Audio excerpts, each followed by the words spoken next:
Sobra gatos ka magbanay ang gipabakwit tungod sa nasinating pagbaha sa mga lungsod sa Santa Maria, Davao Occidental ug Malalag sa Davao del Sur. Ani ang report ni Argil Relator. Gilayong naglusad og rescue operations ang Santa Maria MDRMO sa tabang sa uban pang ahensya sa gobyerno sa mga pamilyang namuyo sa pipila ka lowland barangays sa Santa Maria, Davao Occidental. Kinihuman na sinati ang pagbaha resulta sa kusog nga ulan Huwebes sa gabii. Luwas nga nakabakwit ang 98 ka magbanay sa 7 ka ilang evacuation center sa lungsod.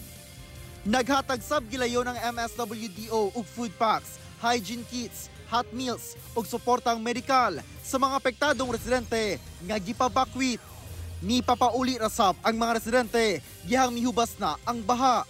Sukad kaganinang buntag, maayo na matod pa ang panahon sa lungsod.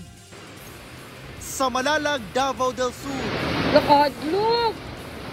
makita ang pagsubay sa tubig baha sa kadalanan sa usa ka barangay sa lungsod.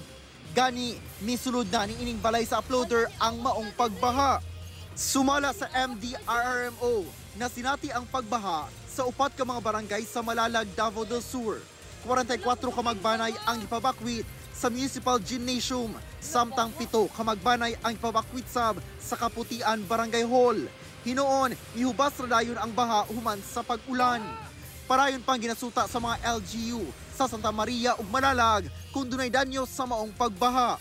Sumala sa pag-asa, epekto sa easterlies ug localized thunderstorms ang mga pag-ulan sa Davao Region. Ako si Argil Relator. 1 Mindanao.